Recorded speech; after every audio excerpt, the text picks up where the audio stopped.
Welcome, dear listener. In a quiet village where dreams seem small and destinies are written in silence, one young woman dares to hope for something more. This is a story of courage, of love that grows through storms, and of two hearts learning to choose each other, not once, but every day. Settle in and let the journey begin. In the peaceful village of Ashcombe, where brooks whispered through meadows and life moved at a gentle pace, lived Lillian Hart, a girl of quick mind, tender heart, and modest means. The daughter of a once prosperous merchant, she now spent her days caring for her frail mother, tending their humble home, and escaping into the world of books.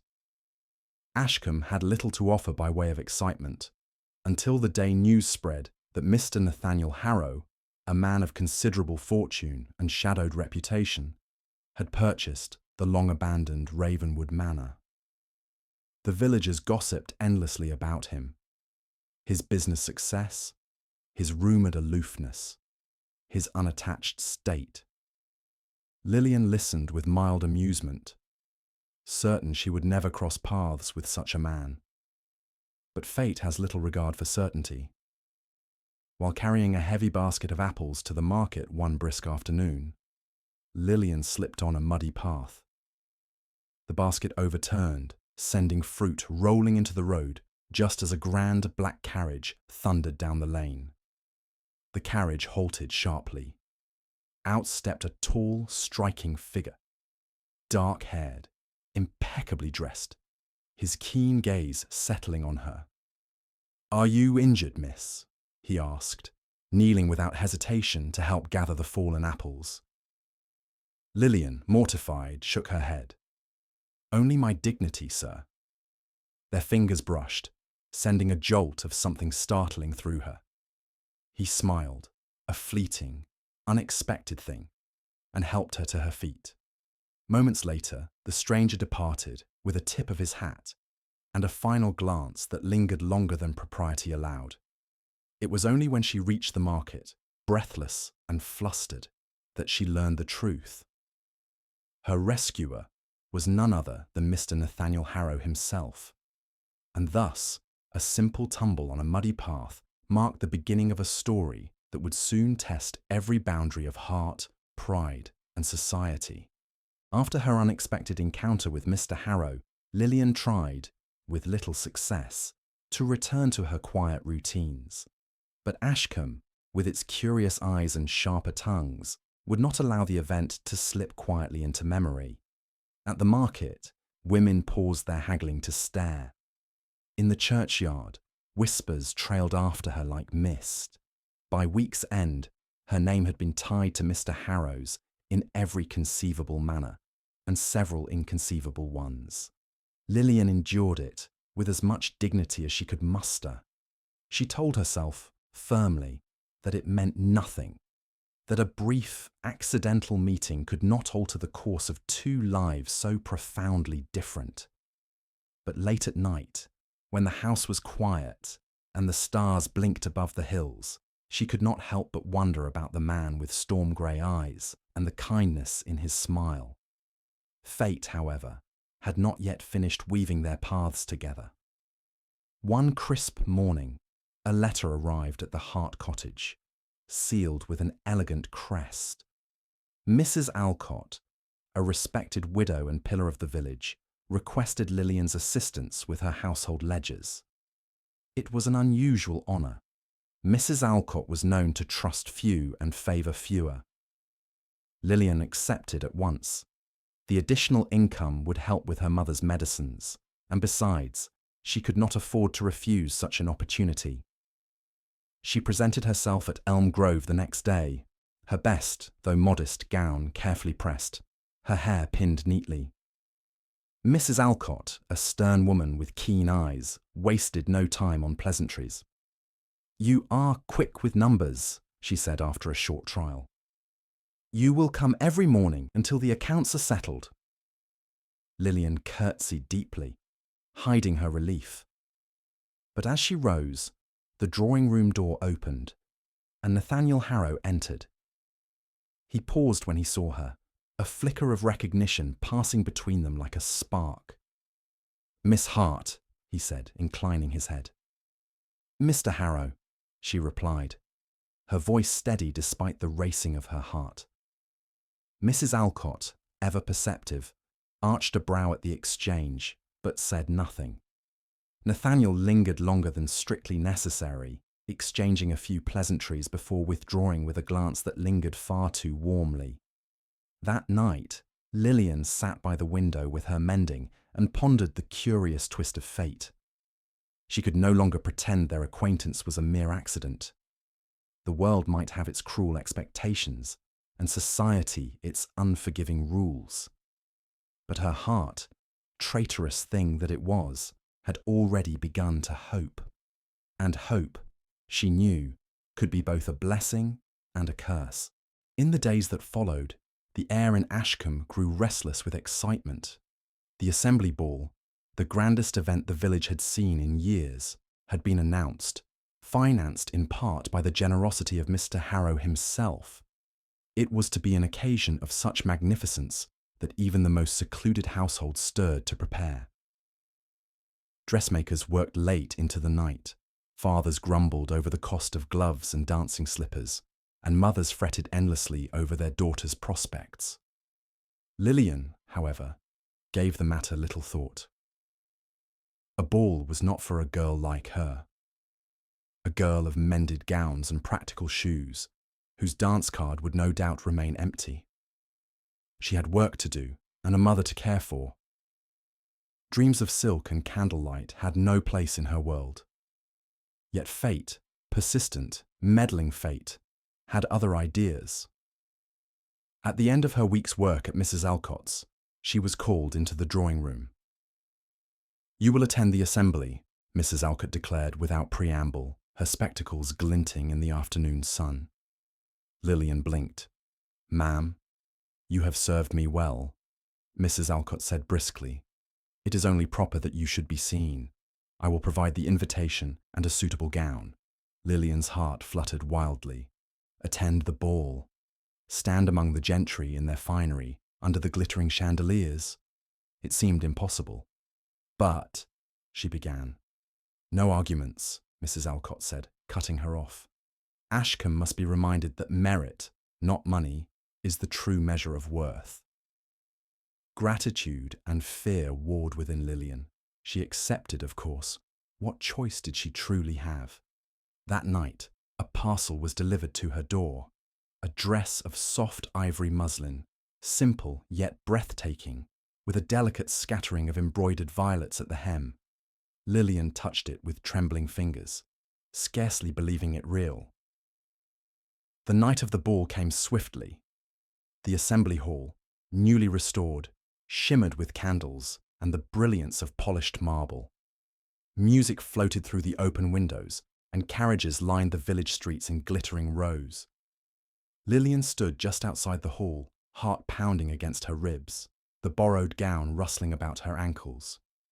She was about to step inside when a familiar voice spoke at her shoulder. "You look—" Nathaniel Harrow paused, his gaze sweeping over her with something close to wonder. Radiant.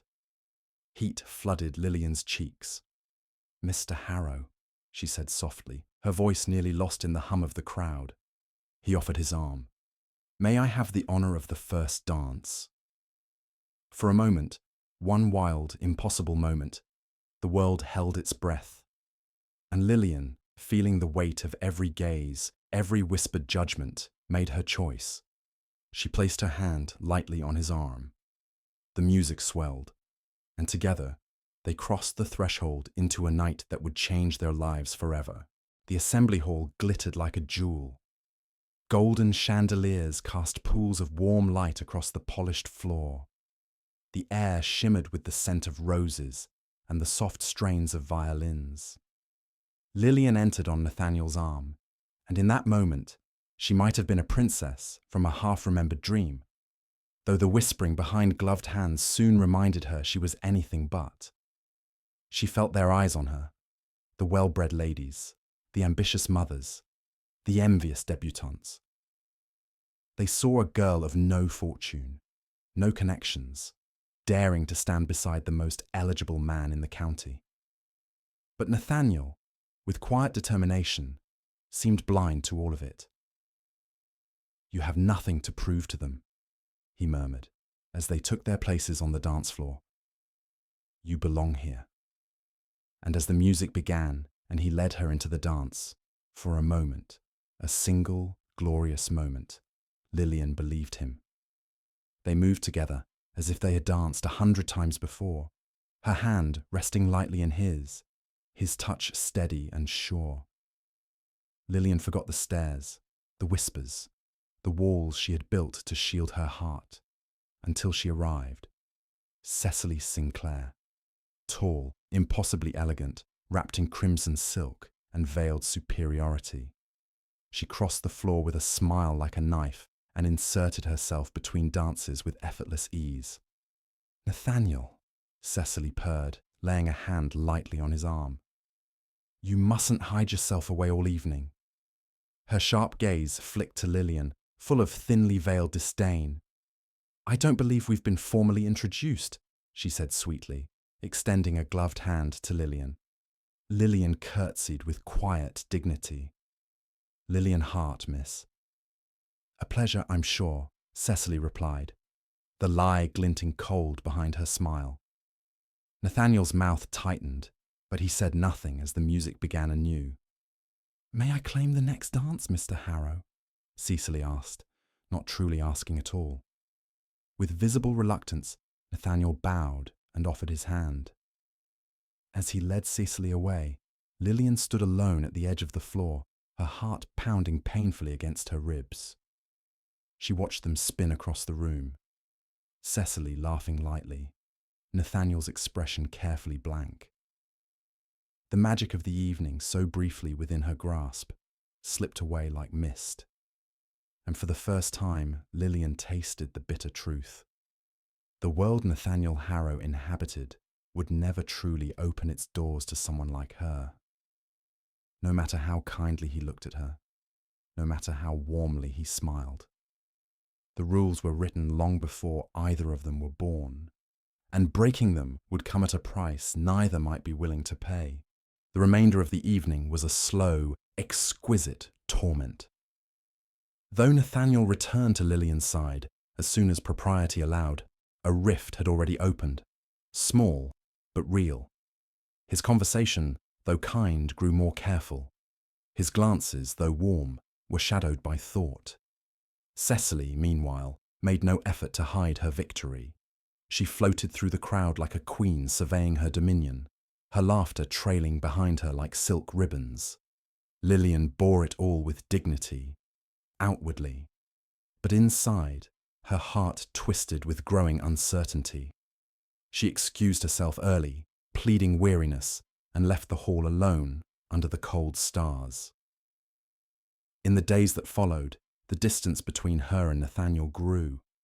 He called at Mrs. Alcott's only once, and though his manner was gentle, it was tinged with a new formality. The easy, electric connection they had shared at the ball seemed smothered under layers of doubt and expectation. Meanwhile, the village's gossip reached a fever pitch. A girl of no fortune, courting a man of such means. Preposterous. She'll ruin him, mark my words. Poor Mr. Harrow. Bewitched, no doubt. Everywhere Lillian went, the market, the chapel, even the post office, she felt the weight of their judgment pressing down on her. Mrs. Alcott, though never unkind, grew more reserved as well. "You must understand," she said one afternoon as Lillian completed her accounts, "that the world is not kind to those who overstep their place." Lillian's hand trembled slightly as she signed her name at the bottom of the ledger. "I seek no conquest, ma'am," she said quietly. "Only to live honestly." Mrs. Alcott sighed, her expression unreadable. Honesty is a poor shield against the ambitions of others. The final blow came in the form of a visit, unexpected and deeply unwelcome. Mr. Lucian Fairfax, Cecily Sinclair's solicitor, arrived at the Hart cottage bearing an envelope and a smooth, poisonous smile. My employer wishes only to spare you in discomfort, he said, laying the sealed letter on the table. A small settlement, a gesture of goodwill. In return, of course, for your discretion and distance. Lillian stared at the envelope as if it might burn her fingers. A bribe, she said flatly. An opportunity, Fairfax corrected, with the air of a man offering alms to a beggar. Her hands shook, but her voice did not. You may tell Miss Sinclair, she said, rising to her full height, that my honour is not for sale. Fairfax inclined his head with a smirk and departed without another word. Lillian sat down hard once he was gone, the letter untouched. Her mother came to her side, silent, squeezing her hand. The message was clear. She was not welcome. She was not wanted. Not by the village. Not by polite society. Perhaps, she feared deep down, not even by Nathaniel. That night, she wrote a single line in the journal he had given her. If love demands my silence, then it is not love at all. And for the first time since their paths had crossed, Lillian allowed herself to wonder whether she had been foolish to hope. Nathaniel returned to Ashcombe 3 days after the assembly ball, his mind weighted by matters far beyond business. He had spent sleepless nights in London, haunted not by contracts or fortunes, but by the memory of Lillian's eyes, proud, wounded, as she stood alone at the ball. The letter from Cecily Sinclair reached him within hours of his arrival. A veiled report of Lillian's supposed opportunism, carefully framed to sow doubt. For a moment, against his better judgment, it succeeded. He needed answers, needed to hear her voice, see her face. He found her near the village green, returning from the market, her basket half full, and her shoulders squared in quiet defiance. Lillian, he called.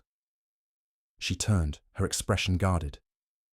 Mr. Harrow, she replied, her voice measured. The formality between them cut deeper than any insult could have. I would speak with you, he said, lowering his voice. Reluctantly, she agreed, and they walked toward the narrow path by the river, where the hedgerows muffled the sounds of the village. There, among the budding wildflowers, truth collided with fear. I was told, Nathaniel began, then faltered. I was told you had accepted a proposal from Miss Sinclair's solicitor. Lillian stiffened, the colour draining from her face. You believed that, she whispered, disbelief and hurt thick in her voice. I needed to hear it from you, he said, the words tasting of ash. She stepped back as if struck. You needed proof of my innocence, as if my word alone were not enough.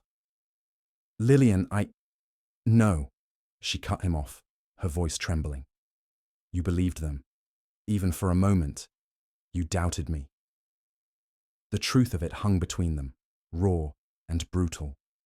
Nathaniel reached for her, but she pulled away.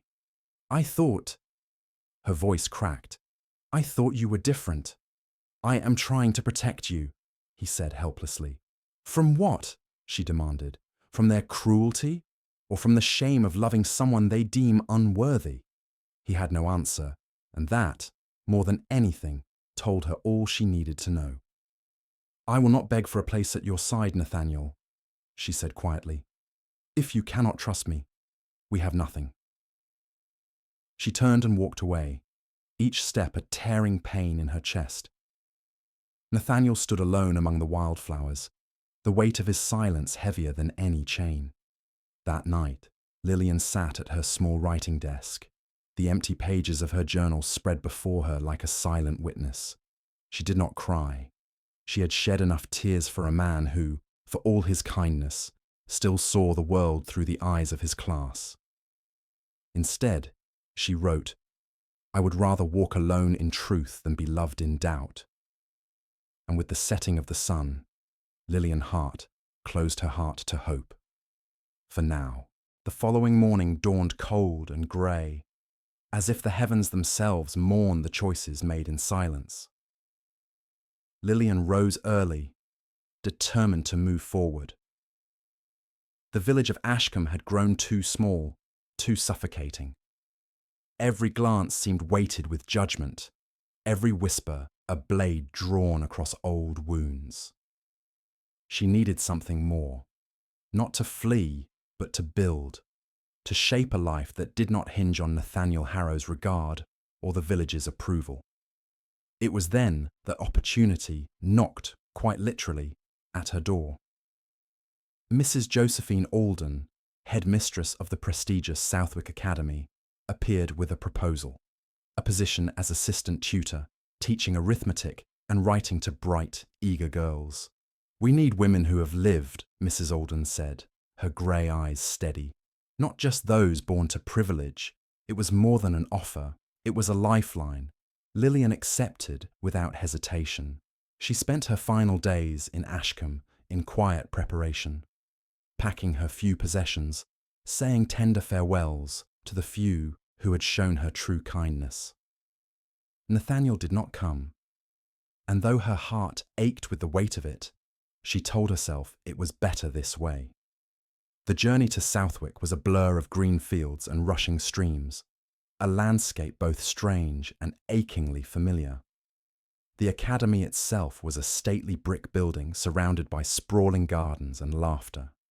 Children in neat blue sashes raced through the halls, their voices bright with promise. Lillian was shown to her modest quarters, a sunlit room with a writing desk, a small bed, and a view of the orchard. It was not grand, but it was hers. She threw herself into her new life with quiet determination. She taught mathematics in the mornings, helped organize the school's growing library in the afternoons, and read late into the night, rediscovering parts of herself long buried under duty and fear. Slowly, piece by piece, Lillian began to rebuild her sense of self. And yet, sometimes, often, her mind strayed. To the muddy path where she first met Nathaniel, to the way he had looked at her as if she mattered, to the moment when he had doubted her and everything had crumbled. Each time she pushed the memories aside with firm, trembling hands. She had chosen her path. She would walk it alone if she must. And if Nathaniel Harrow ever wished to find her again, he would have to come not as a saviour or a suitor, but as an equal. In the grand halls of Ravenwood Manor, Nathaniel Harrow moved like a ghost. Days blurred into one another, filled with empty meetings, polite calls he could barely endure, and the heavy silence of a house too large for a solitary man. The villagers of Ashcombe still spoke his name with admiration and sometimes pity. Cecily Sinclair, undeterred by his coldness, continued her campaign of appearances and sly smiles. She represented everything he should have wanted: status, respectability, security. And yet Nathaniel found he could scarcely look at her without a hollow ache gripping his chest. Because it was not Cecily's face he saw when he closed his eyes. It was Lillian's. Lillian, standing proud despite whispered slander. Lillian, smiling shyly in her simple ivory gown. Lillian, turning away from him with tears she refused to shed. He had failed her. And in failing her, he had lost not only the woman he loved, but also the man he might have been. Late one night, unable to bear the suffocating emptiness of Ravenwood any longer, Nathaniel slipped out into the fields. He walked the familiar paths by the river, the old oak trees looming dark against the starless sky. The village was still. Only the faint croak of frogs and the distant hoot of an owl accompanied him. He stopped at the spot where he had last seen her, standing proud, betrayed, broken-hearted. Nathaniel sank to the damp earth and lowered his head into his hands. He had wealth beyond measure, land, influence, power. But none of it meant anything without her. He realized, with a clarity so sharp it nearly shattered him, that he did not want a life that made sense on paper. He did not want a woman chosen to please society. He wanted Lillian Hart, with her fierce spirit, her stubborn pride, her refusal to be anything but herself. He had been given a chance at something rare, something real, and he had let fear steal it away. No more. No more half-truths. No more cowardice. If there was any part of her heart left to claim, he would find it, not by command, not by demand, but by proving, at last, that he was worthy. At dawn, Nathaniel returned to Ravenwood only long enough to pack a modest satchel. He left the manor with no fanfare, no promises to return. He would find Lillian, wherever she had gone, and this time he would not let pride or fear stand in his way. The journey to Southwick was neither swift nor comfortable. Nathaniel travelled not as the heir of Ravenwood Manor, but as a man stripped down to his simplest self, without servants, without pretense. He asked directions humbly at coaching inns, endured bumpy carriage rides alongside tradesmen and farmers, and carried only a single bag slung over his shoulder. Every mile drawn between him and Ashcombe lightened the oppressive weight he had borne for so long. And when at last the academy came into view, a stately brick building framed by blossoming trees, Nathaniel knew he had arrived at the place where his heart had led him. Lillian was leaving the library when she saw him. For a moment, she thought she was dreaming, conjuring him out of loneliness or memory. But no, he was real. Standing just beyond the gate, travel-worn, his coat dusty, his eyes searching for her with a raw, unguarded yearning. Her heart slammed painfully against her ribs. Part of her screamed to turn away, to protect herself from old wounds reopening. But a deeper part, steady, stubborn, hers, kept her rooted in place. Nathaniel crossed the courtyard slowly, every step a prayer he dared not voice. When he stood before her, he removed his hat and bowed. Not the practiced gesture of society, but a humble plea for acceptance. "Miss Hart," he said softly, "I have no right to ask anything of you, but I hoped you might allow me a moment." She folded her arms, steadying herself. "You came all this way." He met her gaze without flinching. "I would have crossed oceans." The stark sincerity in his voice shook her. Still, she kept her guard. "Why?" "Because I made a mistake," he said. "Because I let fear dictate my heart. And because living without you has shown me that wealth, standing, everything I once believed mattered. None of it is worth a life without love. Without you." Lillian stared at him, her throat tight. He stepped closer, slowly, carefully. "I do not ask for forgiveness as a favor," he said. "I ask for a chance to build something new, as partners, as equals, to live a life we choose together, not one dictated by expectation." There was no grand speech, no sweeping declarations, only truth, plain and bare, only hope, trembling between them. For a long, long moment, Lillian said nothing. The sun dipped behind the academy's rooftops, casting the courtyard into soft shadow. Then, with a deep breath, she spoke. "I cannot be the woman society expects," she said. "I would never ask you to," he answered instantly. "And I will not be rescued," she added, voice firm. "You never needed rescuing," he said quietly. "You needed someone who would stand with you." The final wall around her heart cracked. Slowly, Lillian extended her hand. Nathaniel took it, his touch reverent, as if holding something sacred. And though neither spoke the words aloud, both knew this was not the end of their story. It was only the beginning. In the days that followed, Nathaniel remained in Southwick, not as a grand suitor demanding attention, but as a man content to walk alongside Lillian, step for careful step. They spoke often, sometimes for hours, sometimes for minutes, rebuilding a trust not with declarations, but with actions. Nathaniel rented a modest room above a bookseller's shop. He spent his days assisting with small village projects, declining every letter that summoned him back to Ashcombe's society. He had made his choice, and it no longer belonged to the expectations of others. As for Lillian, she did not rush to surrender her heart again. She was no longer the uncertain girl who had once stumbled on a muddy path. She was a woman who knew her own worth, and who demanded the same from the man who loved her. "I will not give up my work," she told him one evening, as they sat beneath the old oaks bordering the academy gardens. "My life will not be measured only by who I marry." Nathaniel smiled, a slow, sure thing that reached his eyes. "I would not love you if it were otherwise." It was not flattery, it was truth, solid and steady.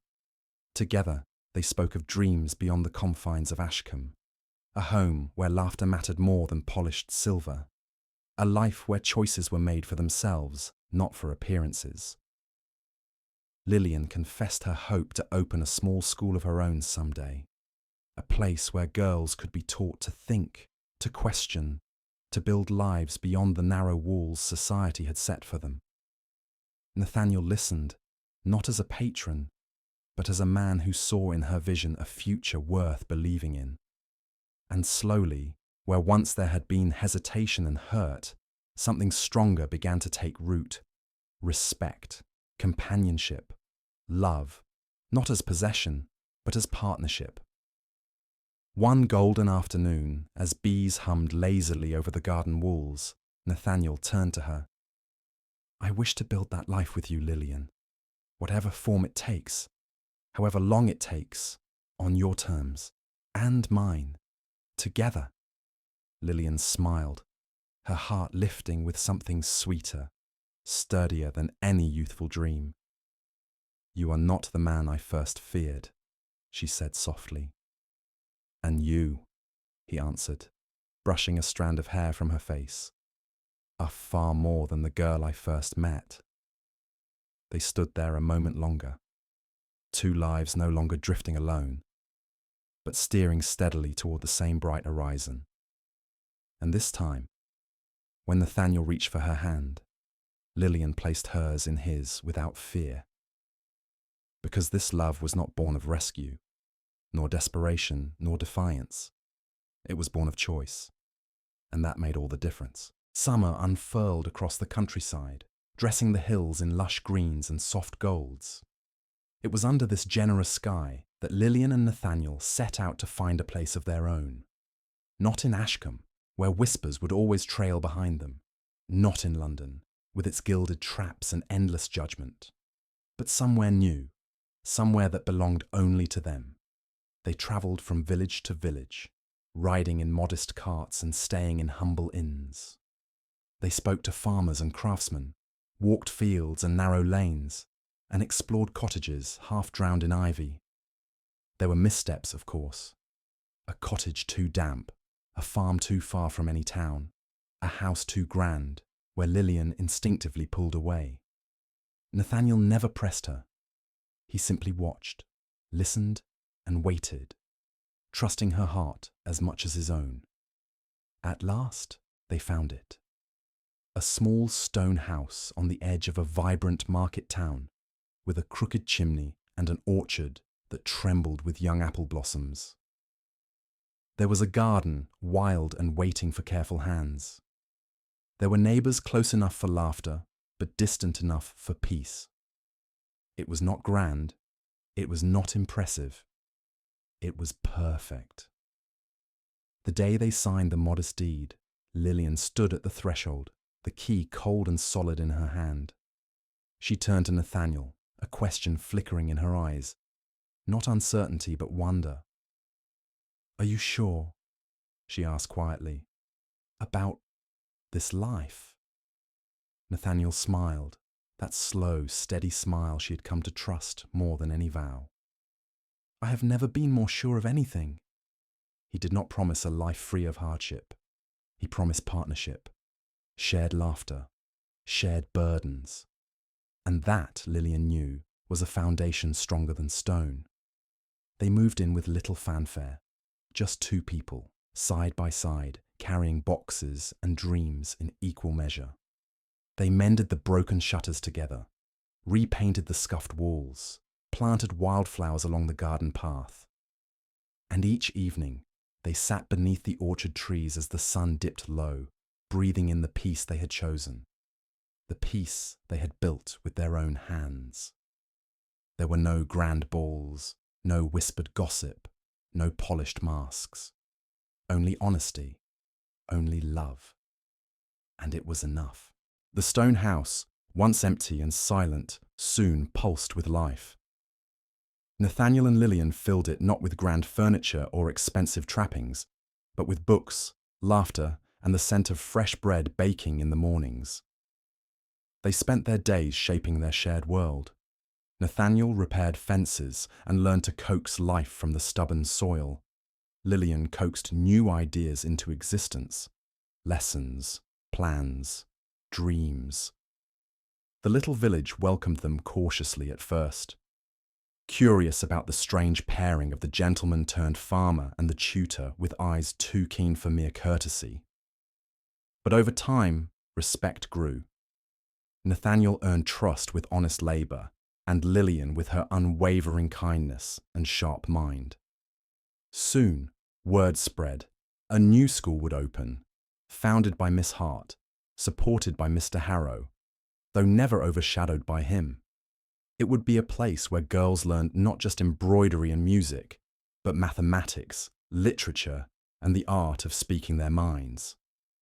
It was a small beginning, 1 room, 12 desks, worn books. But to Lillian, it was a revolution. One evening, after a long day of gardening and lesson planning, Lillian found Nathaniel at the orchard's edge, a spade in hand and a mischievous twinkle in his eye. "What are you plotting?" she asked, brushing earth from her skirts. He pointed to a freshly dug hole. "A tree," he said. "Our tree." He handed her a small sapling, a young oak, sturdy and defiant. "Not an apple tree," she teased. He smiled. "Apples feed the body. Oaks shelter the soul." Together they lowered the sapling into the earth, covering its fragile roots with rich soil.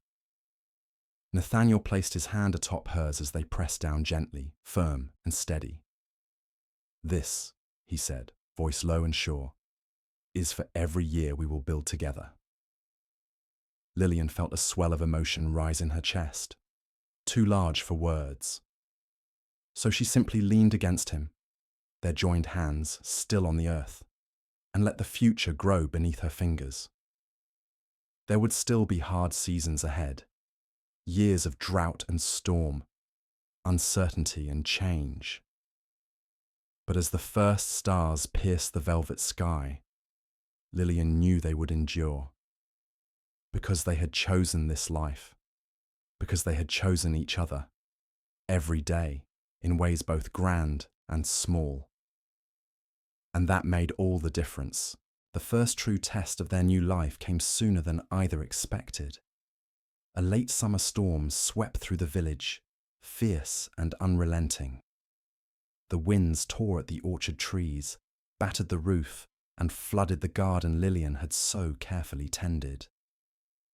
When the skies finally cleared, the damage was plain. The schoolhouse, only half repaired, had lost part of its roof. The small savings they had set aside would scarcely cover the most urgent repairs.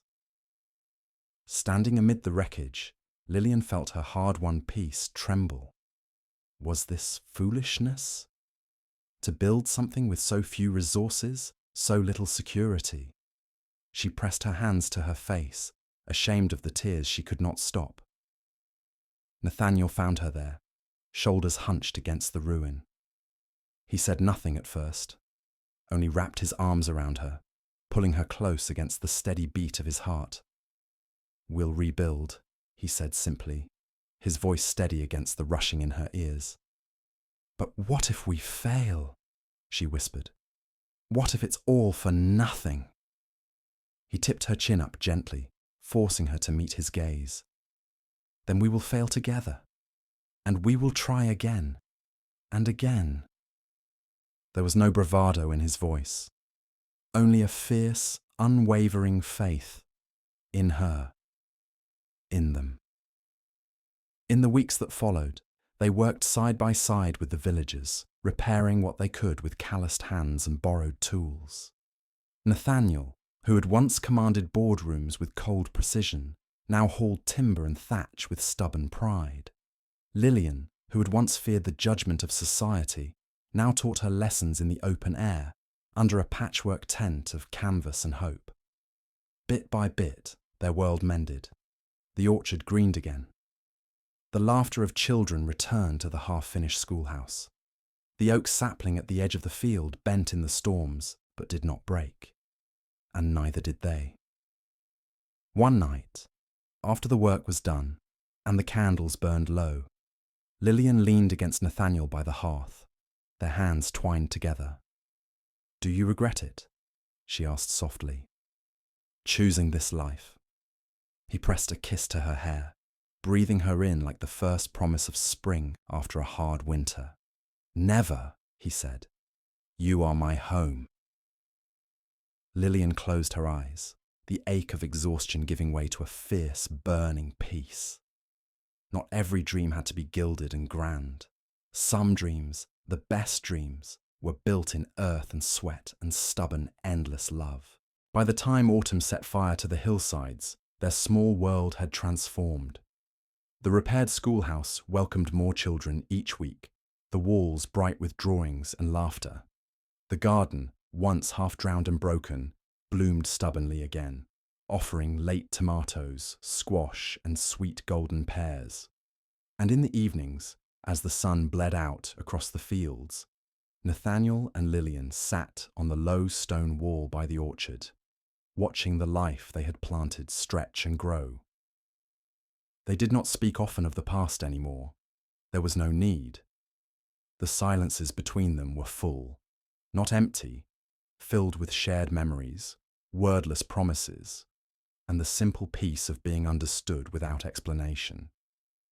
One crisp afternoon, as Lillian stacked new readers on the schoolhouse shelves, Nathaniel appeared in the doorway, a curious smile tugging at his lips. He held something behind his back. Suspicious but amused, Lillian set down her books and crossed her arms. "What have you done now?" she teased.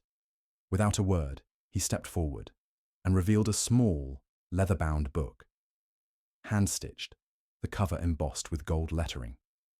Her name, Lillian Hart Harrow. She blinked in confusion, her fingers trembling as she took it. Inside, the first page read simply, "For the teacher who taught me what it means to love without fear." Tears blurred her vision. Nathaniel, ever patient, cupped her face in his hands. "I don't need grand houses," he said. "I don't need titles or ballrooms. I only need a life where you are free to be everything you are, and where I can be the man who stands beside you." Lillian laughed through her tears, the sound light and clear as birdsong. "You are the most foolish, wonderful man," she whispered. "And you," he murmured, pressing his forehead to hers, "are the bravest, most beautiful woman I have ever known." Later that evening, beneath the golden blaze of a harvest moon, they stood hand in hand by their oak sapling. It was stronger now, its branches stretching wider, its roots digging deeper. Like them, a testament to what could be built when love was chosen, day after day, without fear, without conditions. Together they vowed, not with rings or grand speeches, but with hearts laid bare, to continue choosing one another through every storm and every season. And above them, the stars scattered across the sky like seeds waiting to take root. Their journey had not been easy. Their road had not been smooth, but it had been real. And it was only just beginning. Years passed as quietly and surely as the seasons. The little school grew from a dozen students to a bustling haven for girls who might otherwise have been forgotten. Daughters of farmers, merchants, seamstresses, each one carrying a future in her hands. Lillian stood at the head of the classroom most days, her voice strong, her lessons lively. her presence a force no one dared underestimate. Nathaniel, ever her partner, continued to work the land, support the school, and encourage her dreams with a steadfastness that deepened with every year. Their home flourished too. Wild gardens, a growing orchard, shelves crowded with books and keepsakes of a life built with love, not luxury. The village, once skeptical, had long since embraced them as their own. No longer the outsider and the fortune hunter, they were simply Nathaniel and Lillian Harrow, a man and woman whose life together was a testament to quiet courage and unwavering choice. One golden afternoon, Lillian walked the orchard paths with a small child toddling at her side, their daughter, Eliza, who had her father's thoughtful grey-blue eyes and her mother's fierce smile. Nathaniel watched them from the porch, his heart full to brimming.